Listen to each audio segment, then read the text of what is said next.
En el mundo corporativo, el ego es un veneno que nubla el juicio de los mediocres. Mi nombre es Mateo, y durante los últimos 3 meses he estado viviendo una doble vida en la sucursal regional de logística Nexo.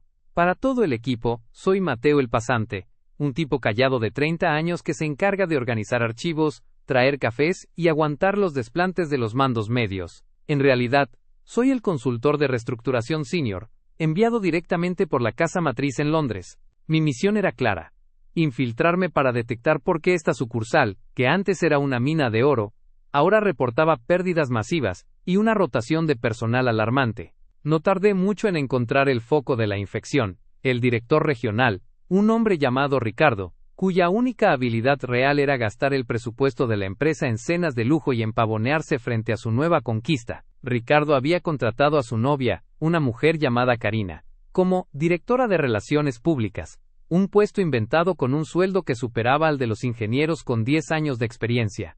Karina no sabía distinguir un inventario de una lista de compras, pero se paseaba por la oficina con tacones de $1000, tratando al personal como si fueran sus sirvientes personales. Todo explotó este lunes, durante la junta mensual de resultados. La sala de juntas estaba llena. Ricardo estaba en la cabecera, con Karina sentada a su derecha, quien no paraba de mirarse en el espejo de su maquillaje mientras los números rojos desfilaban por la pantalla. «Esto es inaceptable», gritó Ricardo, golpeando la mesa para impresionar a Karina. «Las entregas han bajado un 20%. Alguien tiene que pagar por esta ineficiencia». «Amor», dijo Karina con una voz melosa pero cargada de veneno, «yo creo que el problema es la energía negativa en la oficina. Ese pasante Mateo siempre está merodeando con su tableta y su cara de pocos amigos. El otro día le pedí que me trajera un latte con leche de almendras, y me trajo uno normal. Es un inútil, y su presencia arruina la estética de mi departamento». Ricardo me miró con un desprecio infinito. Vio en mí el blanco perfecto para demostrar su poder ante su novia. «Tienes razón, preciosa», dijo Ricardo, señalándome frente a todos. «Mateo, levántate. Estás despedido. Recoge tus cosas y lárgate ahora mismo. No quiero a un muerto de hambre, que no puede ni seguir una instrucción de café cerca de mi mujer». «Señor Ricardo», dije, manteniendo la calma y ajustándome los lentes, «creo que debería revisar los protocolos de despido. Mi contrato, aunque sea de pasante, tiene cláusulas que...». «Me importan un bledo tus cláusulas», me interrumpió a gritos, soltando una carcajada. «¿Quién te crees que eres? ¿Un abogado de Harvard? Eres un don nadie que sobrevive con propinas. Seguridad, saquen a este estorbo de mi vista». «Karina, ¿viste qué rápido se solucionan los problemas cuando tienes mano firme?» Karina soltó una risita burlona y me lanzó una servilleta usada. «Lleva eso al basurero de camino a la calle, Mateo el inútil», dijo ella con una sonrisa triunfal. «Aquí solo hay lugar para gente exitosa, no para sombras como tú». Me levanté sin decir una palabra. Tomé mi tableta, la misma en la que ella pensaba que yo jugaba, pero que en realidad contenía el reporte final de desfalco, nepotismo y acoso laboral que Ricardo había acumulado en solo 90 días. Mis compañeros de oficina bajaron la mirada, algunos con lástima, otros con el miedo de ser los siguientes. Caminé hacia la salida, pero al llegar a la puerta, me detuve y miré a Ricardo. «Solo un consejo, Ricardo», le dije con una voz que ya no era la del pasante sumiso, sino la del auditor que ha visto caer imperios. «Disfruta esta oficina los próximos 30 minutos. A veces, las sombras son las únicas que ven la verdad, cuando el sol de la soberbia los deja ciegos». «Lárgate de aquí, payaso», rugió Ricardo mientras Karina le aplaudía. Salí del edificio y caminé hacia mi coche, un sedán discreto estacionado a la vuelta. Saqué mi teléfono personal y marqué el número directo del CEO en Londres. «Señor Sterling, la evaluación ha terminado», dije, mirando hacia la ventana del piso 5, donde Ricardo y Karina seguían celebrando. «El diagnóstico es terminal. El director está usando el capital para fines personales y ha creado un ambiente tóxico. Solicito la activación inmediata del protocolo de intervención. Yo mismo haré la entrega del aviso legal en 20 minutos». Entré en el lobby del edificio de nuevo, pero esta vez no pasé por el detector de metales de los empleados. Fui directo al mostrador de la dirección, donde mi secretaria personal de la casa matriz me esperaba con mi traje de 3 piezas y mi identificación oficial como socio consultor de Nexo Global. El pasante había muerto. El juez corporativo estaba por entrar a la sala, y Ricardo estaba a punto de descubrir que el café que me ordenó traer era lo menos amargo de lo que se iba a tragar hoy. 20 minutos después de mi humillante salida, Las puertas del ascensor ejecutivo se abrieron en el piso 5. Ricardo y Karina todavía estaban en la sala de juntas. Se escuchaba su risa a través de los cristales, celebrando lo que ellos creían que era una demostración de autoridad. Mis antiguos compañeros seguían en sus puestos, con la cabeza gaja y el ánimo por los suelos, sin saber que el aire de la oficina estaba a punto de cambiar para siempre. Esta vez, no entré con los hombros encogidos ni con carpetas de archivos bajo el brazo. Caminé con la seguridad de quien posee el edificio. A mi lado, 2 escoltas de seguridad privada y el equipo de auditoría forense del holding avanzaban con una precisión militar. Ya no vestía la camisa arrugada de pasante. Llevaba un traje a medida gris carbón y el pin de oro de la junta directiva de Nexo Global. La secretaria de Ricardo intentó detenerme por reflejo. Mateo, no puedes estar aquí. Ricardo dijo que si volvías, llamaría a la Pol. Se detuvo en seco al ver mi identificación y al equipo que me seguía. Su mandíbula cayó al suelo. Señor, Mateo. Abre la puerta de la sala de juntas. Clara, dije con voz firme pero calmada. La función de teatro ha terminado. Entré sin llamar. Ricardo estaba reclinado en su silla, con los pies sobre la mesa de caoba, mientras Karina se servía una copa de la reserva privada de la empresa. Al verme, Ricardo se puso rojo de ira. ¿Pero qué demonios haces aquí?, rugió, levantándose de un salto. ¡Seguridad! Dije que sacaran a este inútil a patadas. ¿Cómo te atreves a entrar así, y vestido como si fueras alguien? Karina soltó una carcajada burlona, dejando la copa en la mesa. Vaya, el pasante se fue a alquilar un disfraz para su última pataleta, dijo ella, mirándome de arriba abajo con desprecio. Qué patético, Mateo. ¿Crees que por ponerte un traje caro vas a dejar de oler a cafetería? Me acerqué a la cabecera de la mesa, y puse mi tableta sobre el cristal, justo frente a Ricardo. Mis auditores empezaron a desplegar computadoras y a conectar cables al sistema central de la oficina. Ricardo, te presento al equipo de intervención de Nexo Global Londres, dije, señalando a mis compañeros. Y yo no soy Mateo el pasante. Mi nombre es Mateo Valente, socio consultor y auditor senior de la casa matriz. He pasado los últimos 90 días evaluando tu desempeño y, sobre todo, documentando el desfalco de $4 millones que has intentado ocultar bajo el concepto de relaciones públicas. El silencio que cayó en la sala fue tan denso que se podía escuchar el zumbido del aire acondicionado. Ricardo palideció de golpe. Su mano empezó a temblar mientras intentaba tomar su teléfono. ¿Socio consultor? Tartamudeó. No. Eso es imposible. El CEO me dijo que enviaría a alguien el próximo mes. El CEO te mintió para darme tiempo de ver quién eres realmente cuando nadie te mira. Ricardo, respondí. Y lo que vi fue a un hombre que despide a empleados eficientes para impresionar a su novia, que usa las cuentas de la empresa para pagar el anillo de compromiso de Karina, y que ha inflado las facturas de transporte para financiar un estilo de vida que no le corresponde. Karina, al ver que el ambiente se ponía peligroso, intentó recuperar su papel de mujer fatal. «Esto es un atropello», gritó. «Soy la directora de Relaciones Públicas. No puedes hablarle así a mi prometido. Voy a demandar al holding por acoso». «Señorita Karina», intervino el licenciado Estrada, mi abogado jefe, «su contrato ha sido revisado. Usted fue contratada sin cumplir con el perfil técnico y bajo un esquema de nepotismo prohibido por el Código de Ética de Nexo Global. Además, tenemos las grabaciones de la junta de hace 20 minutos donde usted instigó el despido injustificado de un alto directivo encubierto. Eso, en términos legales, es la terminación inmediata de cualquier beneficio». Saqué un sobre azul de mi maletín y lo deslicé por la mesa hacia Ricardo. «Ahí tienes tu notificación oficial, Ricardo. Estás suspendido de todas tus funciones sin goce de sueldo, con efecto inmediato.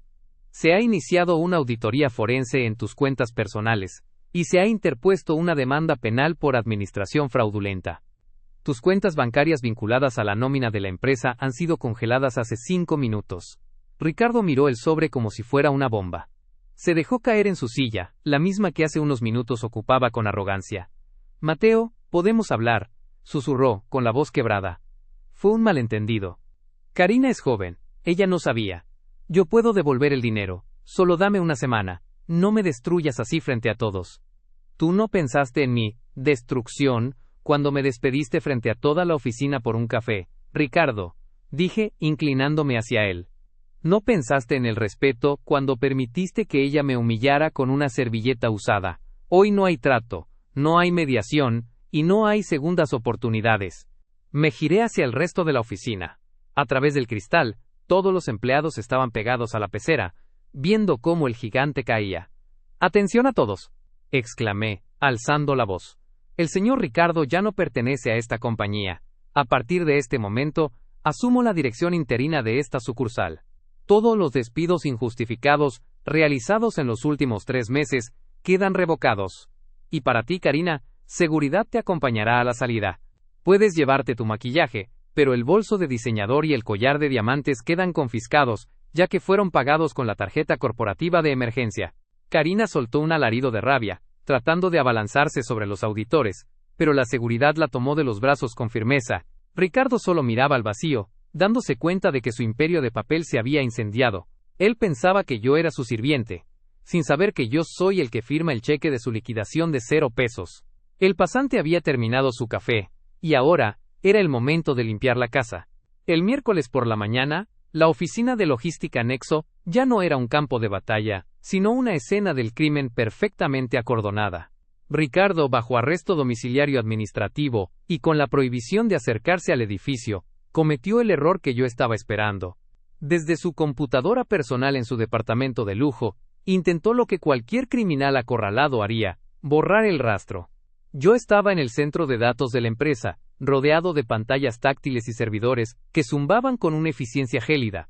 A mi lado, el jefe de TI, a quien Ricardo había humillado sistemáticamente durante meses, sonreía por primera vez. Señor Valente, dijo el técnico, acaba de suceder.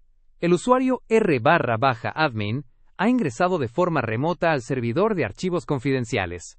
Está intentando ejecutar un comando de borrado masivo en la carpeta de Gastos de representación 2025.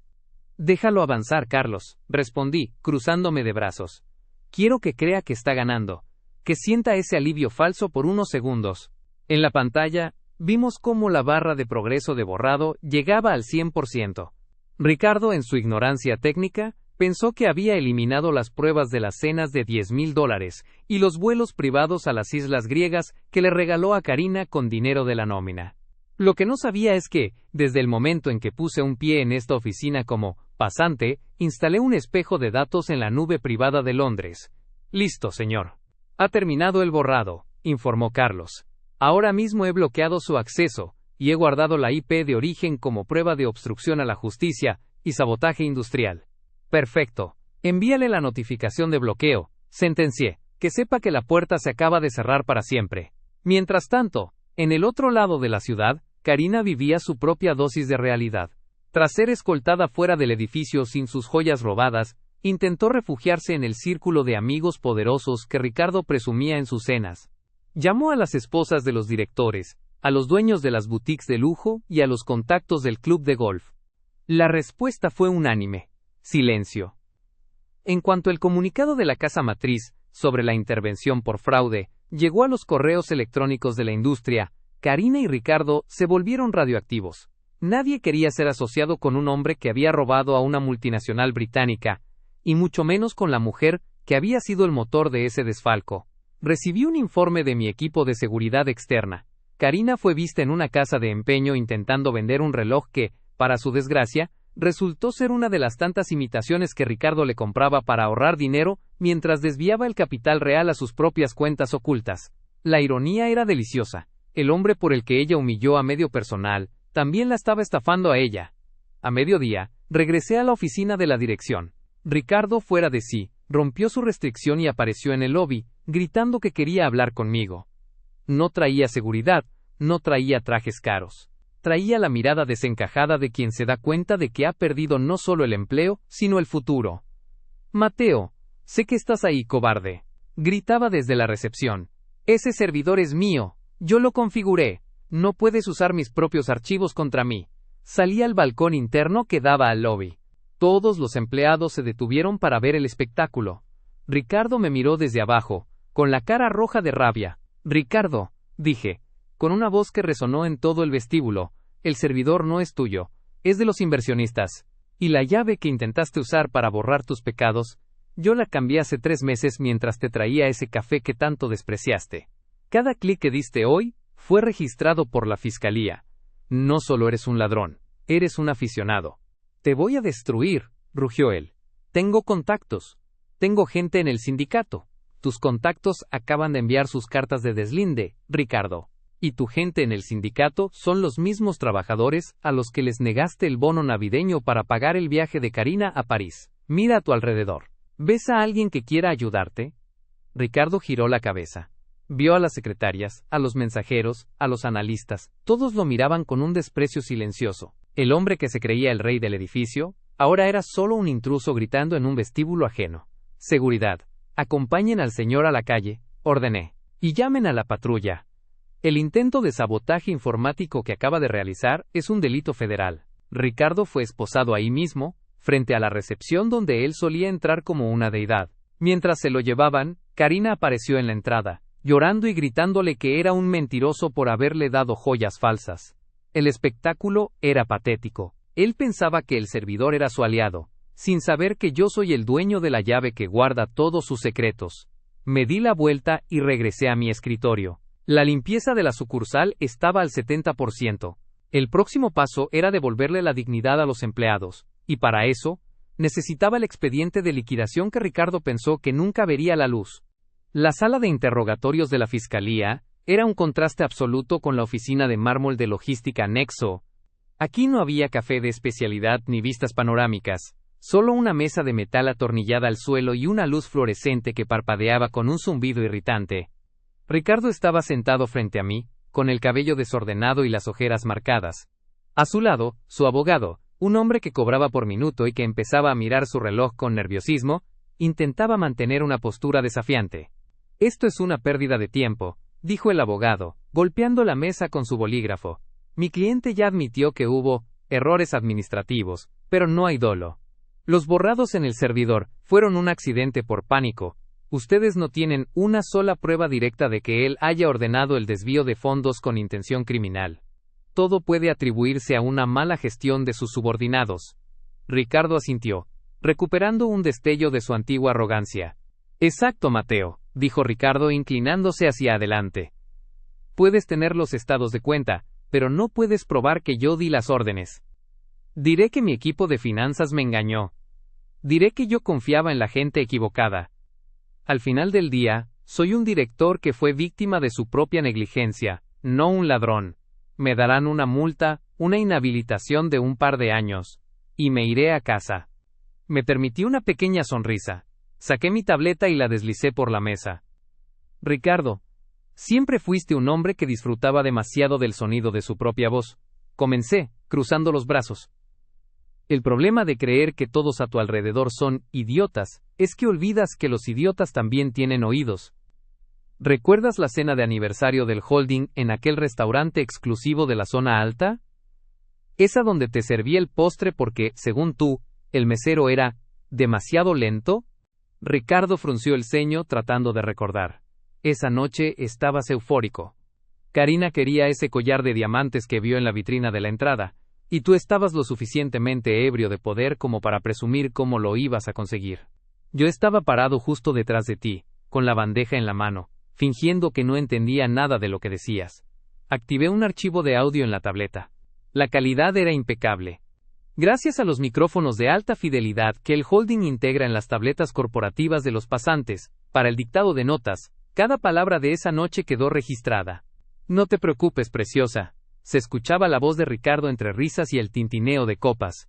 Mañana mismo infló la factura de los transportistas de la zona norte en un 15%. Ese dinero no es de nadie, es del holding, y ellos tienen tanto que ni lo notarán. Ese collar será nuestro pequeño secreto de gestión. El estúpido del auditor de Londres nunca se enterará, porque yo mismo apruebo las facturas aquí. El audio continuó durante 5 minutos. Ricardo detallaba paso a paso cómo usaba empresas fantasma y cómo planeaba culpar al jefe de TI si algo salía mal. Era una confesión completa, detallada y cínica. El abogado de Ricardo cerró su carpeta de golpe. Se levantó y caminó hacia la esquina de la sala, dándole la espalda a su cliente. Sabía que el caso acababa de pasar de negligencia a fraude agravado con premeditación. Esa grabación es ilegal, balbuceó Ricardo con la voz quebrada. El sudor empezó a correrle por las sienes. Estabas espiándome. Eso no sirve en un juicio.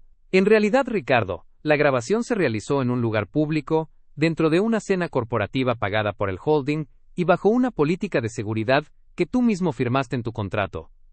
cualquier dispositivo propiedad de Nexo Global puede registrar datos para fines de auditoría interna.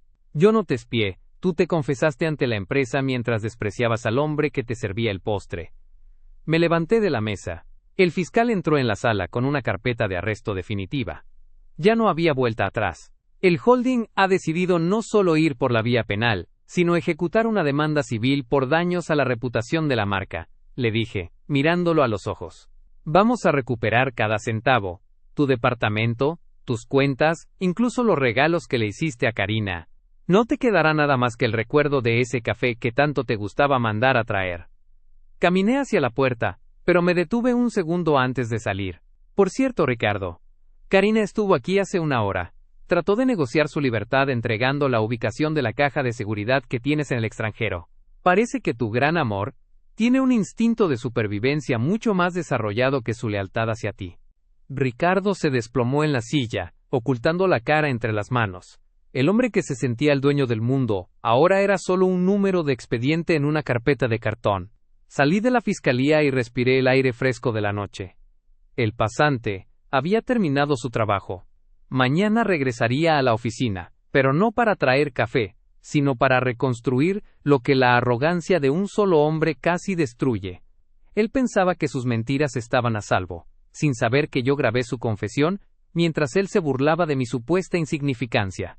Han pasado 6 meses desde que el eco de los gritos de Ricardo se apagó en los pasillos de la fiscalía. Hoy es un lunes diferente en Logística Nexo. El aire en la oficina ya no se siente pesado ni cargado de ese miedo servil que Ricardo imponía como norma de conducta. Ahora las puertas de la dirección son de cristal transparente y permanecen abiertas. Mi escritorio no está elevado sobre una plataforma sino al mismo nivel que el de mis analistas. Ya no visto como pasante, pero tampoco uso los trajes de 3 piezas que Ricardo ostentaba como armaduras. Llevo una camisa impecable, sin corbata, y mi tableta, la misma que registró la caída de un imperio de papel, sigue siendo mi herramienta principal. Hoy no soy el inútil que trae el café, soy el director general regional, nombrado oficialmente por la Junta Directiva de Londres para sanear no solo las cuentas, sino el alma de esta sucursal. Ayer recibí el informe final del caso judicial. Ricardo fue sentenciado a 8 años de prisión, por fraude corporativo, lavado de dinero y sabotaje informático. No hubo beneficios, no hubo fianzas millonarias que lo salvaran, porque el holding se encargó de rastrear hasta el último centavo que intentó ocultar. Me cuentan que en la cárcel todavía intenta dar órdenes a los otros internos, aferrándose a un prestigio que murió el día que me lanzó aquella servilleta usada. Vive en una celda que es más pequeña que el vestidor de su antiguo departamento, enfrentando la realidad de que, sin un presupuesto corporativo que robar, él no es nadie. De Karina las noticias son más mundanas, pero igualmente poéticas. Al final, su intento de traicionar a Ricardo no le sirvió de mucho. El holding recuperó legalmente todos los activos comprados con fondos ilícitos. La vi hace un par de semanas mientras mi coche se detenía en un semáforo cerca de un centro comercial periférico. Trabajaba como promotora de perfumes en una tienda de saldos. Ya no había tacones de $1000 ni bolsos de diseñador. Vestía un uniforme sencillo, y trataba de convencer a los transeúntes de probar una fragancia económica. Al verme a través del cristal tintado del vehículo, agachó la mirada. Supongo que finalmente entendió que la estética, de la que tanto presumía, no se compra con dinero robado sino con dignidad. En la oficina, las cosas han cambiado radicalmente. El jefe de TI, a quien Ricardo llamó reparador de juguetes, es ahora el director de ciberseguridad. Los empleados que antes eran ignorados, ahora participan en juntas de innovación, donde sus voces valen tanto como la mía. Hemos recuperado el 20% de eficiencia, que se había perdido, no mediante el miedo, sino mediante el respeto. A veces, cuando paso por la estación de café de la oficina, me detengo un momento. Recuerdo la sensación de ser invisible, de ser el pasante al que nadie saludaba. Esa experiencia fue mi mayor maestría. Me enseñó que el carácter de un hombre se revela no por cómo trata a sus iguales, sino por cómo trata a aquellos que considera inferiores. Ricardo pensó que yo era un sirviente porque mi cargo era humilde. Nunca se detuvo a pensar que la inteligencia no lleva uniforme. Mi secretaria Clara entró hace un momento con una carpeta. Señor Valente, el reporte de sostenibilidad está listo, dijo con una sonrisa sincera. Y aquí tiene su café, negro, sin azúcar, como le gusta. Gracias, Clara, respondí, tomando la taza. Pero recuerda, aquí nadie es dueño del café de nadie. Mañana me toca a mí traer la ronda para el equipo de análisis. Ella se rió y salió de la oficina. Me quedé mirando el horizonte de la ciudad a través del ventanal. Ricardo quería ser el rey de una montaña de mentiras, sin saber que yo soy el dueño de la corona de la verdad. Él pensaba que el poder era un látigo para humillar a los que estaban abajo. Yo aprendí que el poder es una lupa para encontrar el talento que otros desprecian. La auditoría ha terminado, el balance es perfecto, el sistema está limpio y la empresa florece. A veces, para salvar un imperio, hay que empezar desde el sótano, cargando una bandeja y escuchando en silencio. Porque al final del día, los imperios construidos sobre el ego siempre caen ante el hombre que sabe observar, esperar, y sobre todo, servir con honor. El pasante se ha ido. El director está en casa, y el café nunca supo mejor. Ha pasado un año completo desde que asumí la dirección de la sucursal. Hoy, el edificio de logística Nexo no solo es el más rentable de la región, sino que ha sido nombrado el mejor lugar para trabajar en el ranking nacional. Pero para mí, el éxito no reside en el trofeo de cristal que adorna la entrada, sino en el cambio profundo de la mirada de mi gente. Esta mañana, mientras caminaba por la planta operativa, vi a Carlos, el jefe de TI. Estaba explicando un nuevo protocolo de cifrado a un grupo de jóvenes pasantes. Carlos ya no tiene los hombros caídos ni esa expresión de derrota que Ricardo le tatuó con sus insultos. Ahora camina con la autoridad de quien sabe que su intelecto es el escudo de la compañía. Se detuvo, me saludó con un gesto de respeto mutuo y continuó su lección. En ese pequeño momento, sentí que mi misión estaba cumplida. Sin embargo, el destino tiene una forma curiosa de cerrar los círculos. Hace 2 días, recibí un paquete en mi oficina. Era una caja de cartón pequeña, enviada desde el penal estatal. Dentro, había un reloj de pulsera barato y una nota escrita en papel de estraza. Mateo, tenías razón. El café es amargo cuando te das cuenta de que tú mismo pusiste el veneno. Aquí el tiempo no se mide en millones, sino en minutos de silencio. No te pido perdón, porque sé que no crees en las palabras sin respaldo. Solo te pido que cuides la oficina. Alguna vez fue mi orgullo, aunque nunca supe merecerla. Ricardo. Dejé la nota sobre el escritorio. Ricardo sigue siendo el mismo. Incluso en su derrota, intenta sonar poético para ocultar su mediocridad. No hay gloria en su caída, solo la consecuencia lógica de una vida basada en el desprecio. Su condena sigue en pie, y su nombre ha sido borrado de todos los registros de la industria. Se ha convertido en una nota al pie de página en los libros de texto sobre fraudes corporativos. De Karina, supe algo más revelador. El equipo de auditoría terminó de liquidar sus cuentas pendientes. Resulta que, después de perder su empleo en la tienda de saldos, intentó demandar al holding por daños morales. El juez no solo desestimó su demanda en 10 minutos, sino que la obligó a pagar las costas del juicio. Ahora, me informan que trabaja en un centro de llamadas, atendiendo quejas de clientes durante 10 horas al día.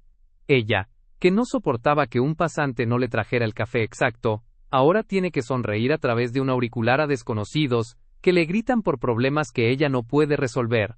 La vida le dio el puesto de relaciones públicas que siempre mereció, uno donde la paciencia y la humildad son obligatorias para sobrevivir. Hoy decidí hacer algo diferente. Convoqué a todo el personal al lobby del edificio. Cerca de 200 personas se reunieron bajo el mismo techo donde Ricardo fue esposado. Hace un año, comencé mirando a cada uno de ellos. Yo estaba aquí parado con una bandeja, recibiendo órdenes de un hombre que no sabía valorar su talento. Hoy, estoy aquí como su director, pero sigo siendo ese mismo Mateo, que observa y escucha. Quiero anunciar que, a partir del próximo mes, el 10% de las utilidades de esta sucursal se destinará a un fondo de becas para los hijos de nuestro personal operativo. Porque en esta empresa ya no hay pasantes invisibles ni jefes intocables. Aquí, todos somos dueños del éxito porque todos pusimos el hombro para limpiar el desastre.